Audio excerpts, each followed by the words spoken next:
பெரியத்த, இனிமே அவ தப்பிக்க முடியாது. அவ உங்களை கொல்ல முயற்சி செஞ்சானே, நான் போலீஸ்ல கம்ப்ளைண்ட் கொடுத்துடுறேன். அவ ரொம்ப ஸ்மார்ட். பிளான் முடிஞ்ச உடனே கிளம்பிட்டா. ஆனா இனி அவ தப்பிக்க மாட்டா. ரொம்ப நல்ல காரியம் பண்ணிருக்கடா பொட்டு. ஏன் உயிரே எடுக்க பார்த்தா அவளை அவ்வளவு லேசா விட்டுறாதீங்க. முடியவே முடியாது. இது அர்ஜுன் எங்கடா இருக்கா? அந்த பொண்ணு அவங்க வீட்டுல விட போயிருக்கான்ல, அதுக்கப்புறம் நேரா ஆபீஸ்க்கு போவேன்னு சொன்னான். ஒருவேளை மழையில பஸ் கீசு கிடைக்காம கூட போயிருக்கலாம். அதான் யோசிக்கிறேன். அவ சும்மா இவ்வளவு நேரம் பண்ண மாட்டான். வந்துடுவான் பெரியத்த, வந்துடுவான். நான் சொல்றதை கேளுங்க. 1-2 நாள்ல போலீஸ் வரும் விசாரணை பண்றதுக்காக. போலீஸா சீக்கிரம் வர சொல்லு. இங்க இருந்து என்னென்ன ஆதாரத்தை அழிச்சிட்டு ஓடி இருக்காளோ தெரியல. ஒரு சின்ன தப்பு பண்ணதுனால இங்க என்னென்னமோ நடந்துட்டு இருக்கு. உங்க 2 பேருக்கும் அப்படிதான் தோணுதா? அஹானா ஆப்தைய கொல்ல முயற்சி பண்ணிருப்பாளா? அக்கா பாருங்க, அந்த மாத்திரை எல்லாம் என்னோட மாமியாருது. சரி, அஹானா எங்க மாமியார் ரூமுக்குள்ள போய் அதை எடுத்துட்டு வந்திருப்பாளோ? என்னதான் நடக்குதோ ஒண்ணுமே புரியலையே. அக்கா கொஞ்சம் நிதானமா யோசிச்சு பாருங்க. சரி, ஒத்துக்கலாம். அஹானா அந்த மருந்தை எடுத்துட்டு வந்து அங்க வச்சிருப்பா. அப்படி வச்சிருந்தாலும் மாத்திரை கொடுத்ததுக்கு அப்புறம் ஏன் அந்த பாக்கெட்டை அங்கிருந்து எடுக்கல? கொஞ்சம் யோசிங்க. யாராவது தன்னைத்தானே மாட்டிக்க வைப்பாங்களா? எனக்கு என்ன தோணுதுன்னா, அக்கா உங்க கொழுந்தனாரும் கூட சொல்லிட்டு இருந்தாரு, வேற ஏதோ விஷயம் இருக்குது. ஆமா, என்ன விஷயம்? ஏன் என்ன பஞ்சாயத்துல 3 பேரும் இறங்கிட்டீங்க? ஏற்கனவே ஒருத்தையை வெளியே அனுப்பியாச்சு. இனி 3 பேரும் ஜாக்கிரதை. தெரியல அடுத்த நம்பர் யாருக்கு வருமோ. பெரியத்தைக்கு பஞ்சாயத்து இல்லாம வேற எதுவும் தெரியாதே. இங்க பாரு, உன்கிட்ட என்னோட துணி அயன் பண்ணி வைக்க சொன்னேன்ல, செஞ்சியா இல்லையா? அது வந்து உங்களோட அங்க ஷர்ட் இன்னைக்கு ஈரமா இருக்கு. மழை அதிகமா பெய்யுது இல்ல, அதனால இன்னைக்கு காயும்னு தோணல. அதான் நான் அயன் பண்ணல. அறிவு கெட்டவளே, அயன் பண்ணி அதை காய வச்சிருக்கலாம்ல. நாளைக்கு போடணும்னா எதை போட்டுட்டு போவேன்?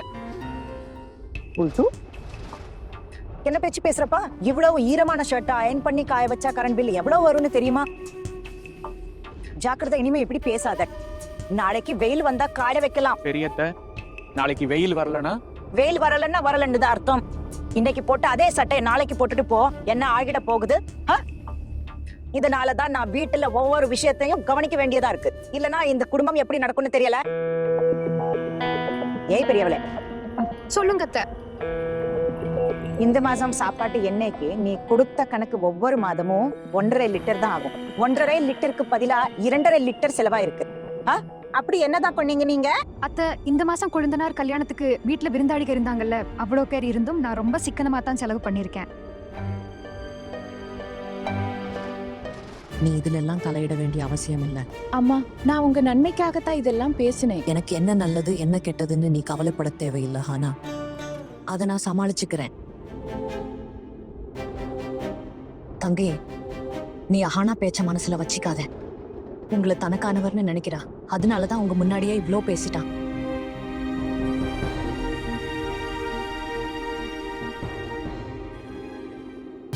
பரவாயில்ல அத்தை. அப்படின்னா இன்னைக்கு நீங்க எனக்கு பூரி செஞ்சு கொடுங்க, நான் வயிறு முட்டை சாப்பிட போறேன்.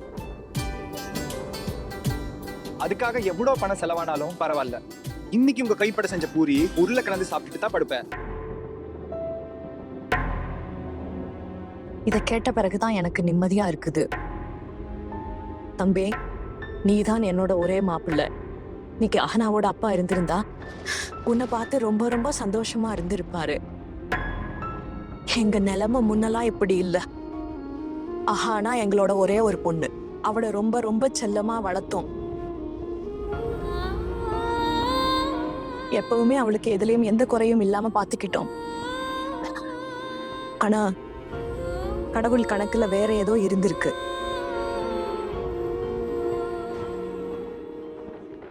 ஐயோ அம்மா, அம்மா என்ன இப்போ பழைய கதையெல்லாம் பேசிட்டு இருக்கீங்க?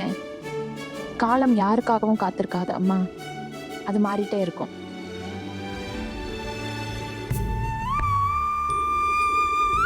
நான் இதோ வரேன். தேங்க்யூ அத்தை.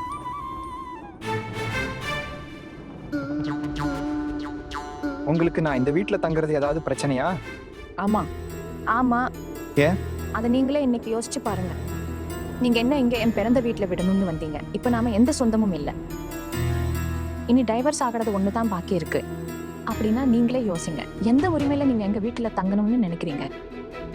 நான் உங்க வீட்டுல தங்குவேன். ஏன்னா அதை நான் முடிவு பண்ணிட்டேன்.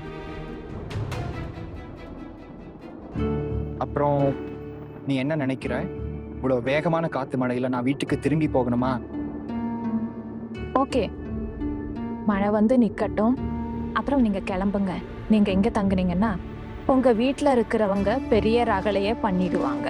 உங்க அம்மா தான் தெளிவா சொல்லிட்டாங்களே, என் வீட்டு வாசப்படி கூட மிதிக்க கூடாதுன்னு. நீங்க இதை பத்தி ஏன் இவ்வளவு யோசிக்கிறீங்க? எங்க வீட்டு ஆளுங்க உனக்கு எந்த உறவும் இல்லைல்ல. இது என்னோட விஷயம். அவங்க என்கிட்ட ஏதாவது சொன்னா நானே ஹேண்டில் பண்ணிக்குவேன். ஆமா இல்ல, ஆனா இருந்தாலும் எல்லா படியும் என் மேலதான் போடுவாங்க. ஆனா இனிமேல் உன்னை யாரும் எதுவும் சொல்ல மாட்டாங்க. யாராவது ஏதாவது சொன்னா நீ அவங்க கிட்ட சொல்லிடு, நீங்க தான் என்ன வீட்ல இருந்து வெளியே அனுப்புனீங்க, அதனால இனி எனக்கு எந்த பொறுப்பும் இல்லைன்னு. அவங்க மட்டும் என்ன வீட்ல இருந்து வெளியே அனுப்பல, என்ன வெளியே அனுப்புனதுல அவங்களோட கையும் இருந்தது.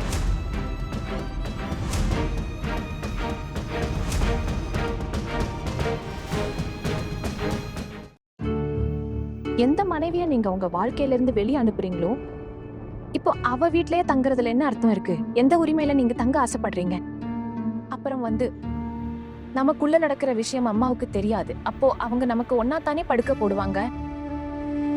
அது மட்டும் இல்லாம யார் கூடயும் எனக்கு எந்த உறவும் இல்லை. உங்க கூட என்னால ஒரே படுக்கையில ராத்திரி முழுக்க இருக்க முடியாது.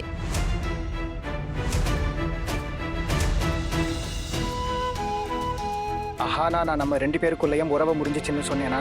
என்ன நிரந்தரமா என் பிறந்த வீட்டுல விடுறதுக்கு கூட்டிட்டு வந்திருக்கீங்க, ஆனா நம்ம உறவை இன்னும் முடியலன்னு சொல்றீங்க. ஆனா நான் உங்களை உங்க வீட்டுல விடுறதுக்கு வந்தேன், உங்களோட உறவை முறிச்சுக்கிறதுக்காக வரல. நீங்க என்ன சொல்ல வர்றீங்க? ஏதோ ஒண்ணு, நான் இன்னைக்கு மட்டும் இங்க இருக்கேன். ஓகே, முதல்ல எல்லாத்தையும் உங்க வீட்டுக்கு ஃபோன் பண்ணி சொல்லுங்க ப்ளீஸ்.